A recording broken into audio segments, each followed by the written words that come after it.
అయితే ఇప్పుడు ప్రతి దగ్గర మీకు కొంచెం ప్రాబ్లమ్స్ వస్తూ ఉంటాయి కదా 100% వస్తాయి. వర్క్స్ చేసుకోవటంలో.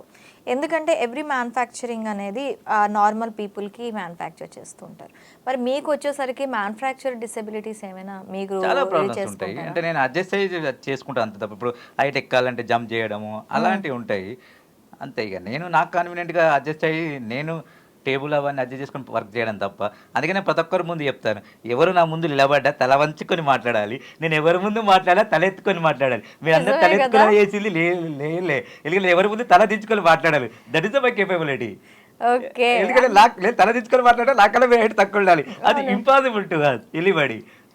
ఇప్పుడు మీరు నా ముందు నిలబడ్డా మీరు తల దించుకునే మాట్లాడాలి. అవును. నేను మీ ముందు మాట్లాడాలంటే ఇట్లే మాట్లాడాలి. దట్ ఈస్ నన్ను తలెత్తుకునే చేసింది ఈ సొసైటీయే.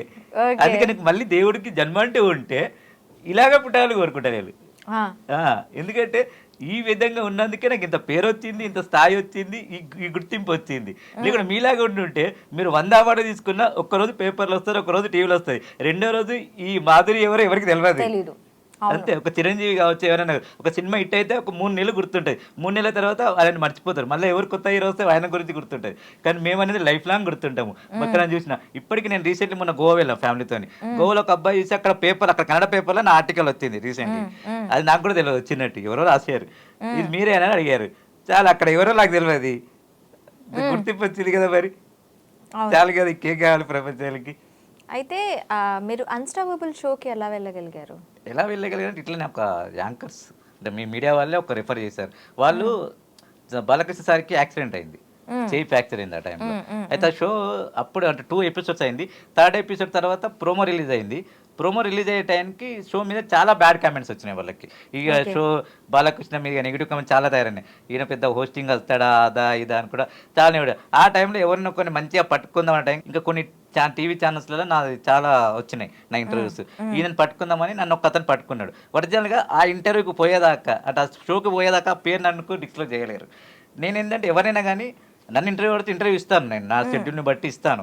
కానీ నాకు డీటెయిల్స్ కావాలి. ఇప్పుడు మీరు ఏదో ఛానల్లో ఏదో ఇచ్చుకుంటే రేపు పొద్దున దానికి రెస్పాన్సిబుల్ నేను ఎందుకు అవుతా అంటే సార్ అట్లా షో పేరు చెప్పలేను కానీ నాకు మీ ఇంటర్వ్యూ కావాలంటారు. నేను అట్లా ఇవ్వలేను. నాకు ఏదన్నా డిస్క్లోజ్ చేయకుండా మీరు ఏదో దాంట్లో ఇచ్చుకుంటారు, రేపు పొద్దున మీరే ఇచ్చారని చెప్తే నేను ఎట్లా అంటే సరే మనం పోదాము ఆ మేనేజర్ని కల్పిస్తాను. అక్కడ మన మేనేజర్ ప్రదీప్ అని ఉన్నాడు ఒక ఆయన, తనని కలిశాను. సరే ఇది పరిస్థితి అన్స్టాపబుల్ కానీ పబ్లిక్లకు రాలేదు.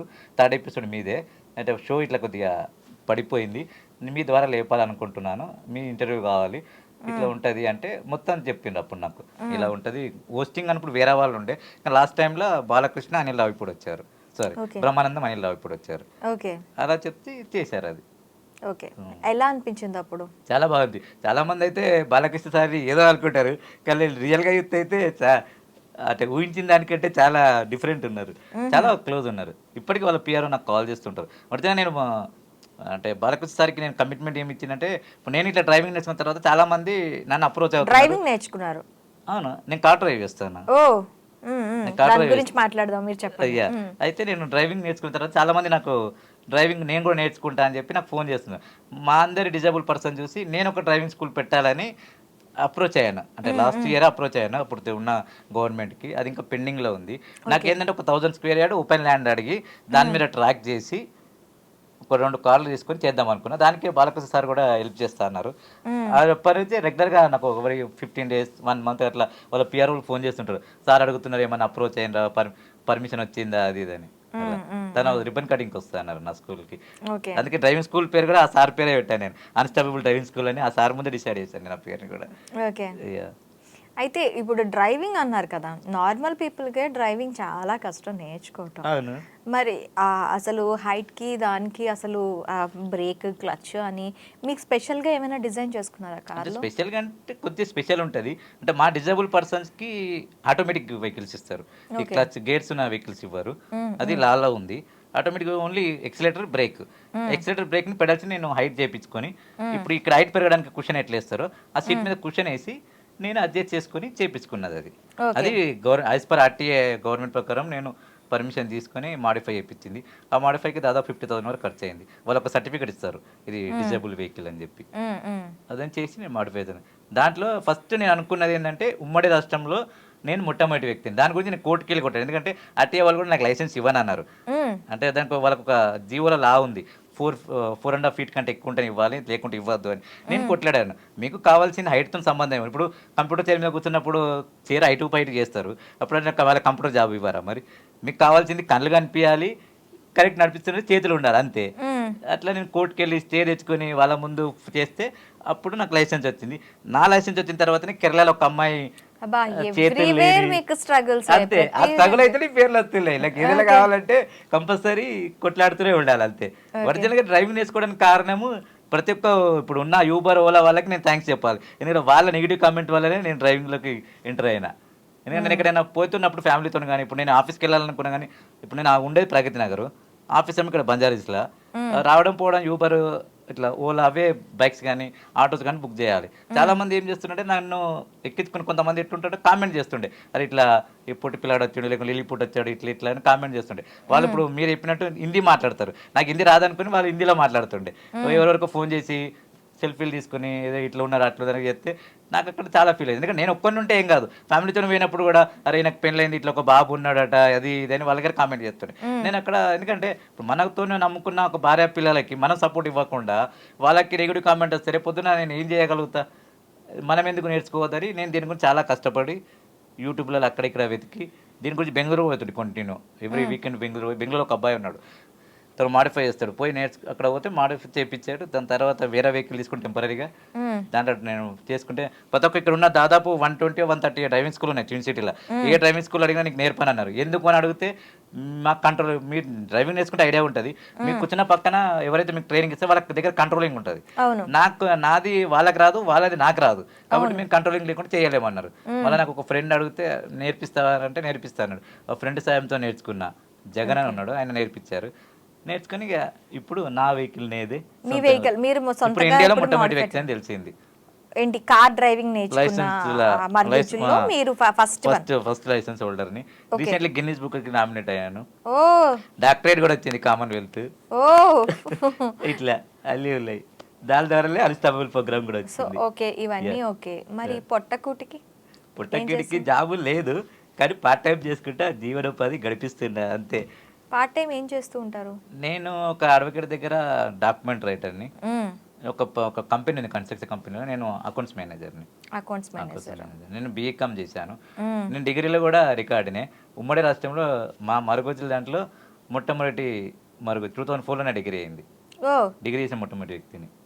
అంటే అది కాదు, మ్యాక్సిమం అంటే సొసైటీలో ఎలా ఉంటుందంటే కొంచెం ఏదైనా డిసెబిలిటీ వచ్చిందంటే వాళ్ళు ఇంకా దేనికి పనికిరారు, వాళ్ళకి అసలు చదువు అవసరం లేదు, ఏం అవసరం లేదు, ఇలాంటి దీంట్లో ఉండిపోతారు.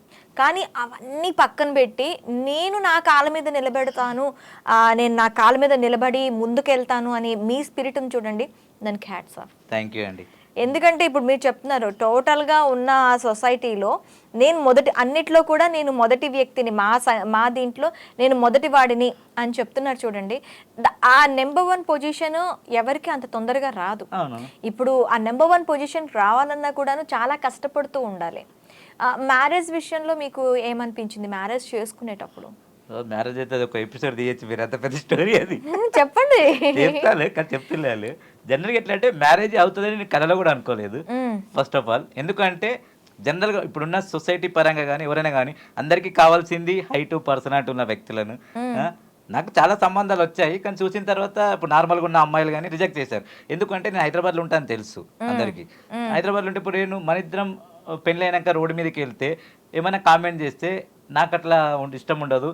కామెంట్ చేసినప్పుడు నేను తట్టుకోలేను, ఇట్లా నా హస్బెండ్ ఇట్లా ఉండొద్దు అంటే ఇప్పుడు దానికి నేనేం చేయాలని చెప్పిన. ఇప్పుడు సెలబ్రిటీకి పెళ్లి చేసుకొని సెలబ్రిటీ పోతే అందరు చూస్తారు అని చెప్పి ఇప్పుడు హీరోలో ఎవరు పెళ్లి చేసుకోరా? ప్రతి దాని దగ్గర ఆన్సర్స్ ఉంటాయి, కానీ దాన్ని అర్థం చేసుకునే పరిస్థితులను బట్టి ఉండాలి. ఇప్పుడు ఒకరు చూస్తారు అంటే నువ్వు నెగిటివ్ ఎందుకు వరకు దాంట్లో పాజిటివ్ ఎందుకు చూస్తారు? ఇప్పుడు 100 ప్లస్లు ఉంటాయి, మైనస్ ఉంటాయి. జీవితం అనేది ప్లస్ ఆర్ మైనసే. అన్ని ప్లస్లు కావాలంటే ఏ దేవుడు ఎవరికి ఇవ్వరు, ఏ లైఫ్ కూడా సక్సెస్ కాదు అది. మరి ఏదైనా కష్టం ఉన్న అక్కడ సుఖం ఉంటుంది, సుఖం ఉంటే కష్టం ఉంటుంది. మరి నువ్వు చేసుకున్న తర్వాత ఇప్పుడు నేను ఒక మాట ఒకటి చెప్పిన, ఇప్పుడు పొద్దున ఇట్లా అడుగుతున్నావు, మంచిగా 5% ఉన్న అబ్బాయిని పెళ్లి చేసుకుంటే అన్ఎక్స్పెక్టెడ్గా యాక్సిడెంట్లా కాలు తిరిగితే మీరు వదిలిపెడతారా? వదిలిపెడతారు. సరే, ఒకవేళ మీ మనస్తత్వంతో మీరు వదిలిపెడతారు, సెకండ్ చేసుకుంటారు. అదే పరిస్థితిలో రేపు పొద్దున హెల్త్ ఇష్యూస్ వస్తే అట్లా ఎంతమందిని వదిలిపెడతారు? చివరి ఎండింగ్ ఏంది, నెవర్ ఎండింగ్ ఏంది అది. వాళ్ళందరూ పక్కన పెట్టండి, మీ వైఫ్ సంగతి చెప్పండి. నా మీ wife వైఫ్ అంటే- ఎలా యాక్సెప్ట్ చేశారు? నా వైఫ్ సేమ్ నాలాగానే ఉంటుంది, తను Okay. కూడా డిజేబులే. అంటే నాకన్నా ఒక ఫీట్ ఎక్కువ ఉంటుంది, అది కూడా పెద్దల గురించిన సంబంధమే. అంటే నాకు అప్పుడు ఏమనిపించింది అంటే ఇట్లా సాధారణ వ్యక్తులు రిజెక్ట్ చేస్తున్నప్పుడు అట్లాంటి బాధ నాకు తెలుసు. ఇప్పుడు డిజేబుల్ బాధ ఒక డిజేబుల్కి తెలుసు కాబట్టి నేను ఎందుకు సపోర్ట్ ఇవ్వకూడదు. తనకు కూడా చాలా సంబంధాలు వచ్చి రిజెక్ట్ చేశారట, మరి నేను ఎందుకు డిజేబుల్కి సపోర్ట్ ఇవ్వద్దు అని చెప్పి నేను యాక్సెప్ట్ చేశాను. వాళ్ళ ఇంట్లో కూడా వాళ్ళ బ్రదర్స్ వాళ్ళ అమ్మ నాన్న కూడా అడిగారట, మరి ఇట్లాంటివి చేసుకుంటే పొద్దున మీరు బయటకు వెళ్తే పరిస్థితి ఏంది, మీకు ఎవరైనా కావాలన్నా కానీ ఫర్ ఎగ్జాంపుల్ ఒక 1 kg 2 kg ఏమైనా వెయిట్ లేపాలంటే కూడా మీకు ఒక తోడు కావాలి, మేము లేపలేము ఇద్దరము, మాకు ఒక తోడు కావాలి. అదేంటంటే ఆయనకైతే ఆయన మాటలతో బట్టి నాకు కాన్ఫిడెంట్ అనిపిస్తుంది. చూద్దాం జర్నీ ఎక్కడ దాకా పోతా అక్కడ దాకా అని చెప్పి. ఇప్పుడు ఎవరైతే మమ్మల్ని డిస్కరేజ్ చేశారో వాళ్ళే ఇప్పుడు మాకు పాదాభివందనాలు చేస్తున్నారు. దట్ ఇస్ చాలు అంతే వరిగా అంతే. ఇప్పుడు అదే చాలా మంది సామెత ఉంది కదా, కవర్ని చూసి బుక్ని చూసి కవర్ డిసైడ్ చేయొద్దు, లోపల మ్యాటర్ ఏముందో చూడాలి అంతే. అది సో ఇప్పుడు లైఫ్ జర్నీ ఎలా ఉంది? పర్లేదు బాగానే ఉంది, కానీ ఇంకా ఏదో సాధించాలి అంతే.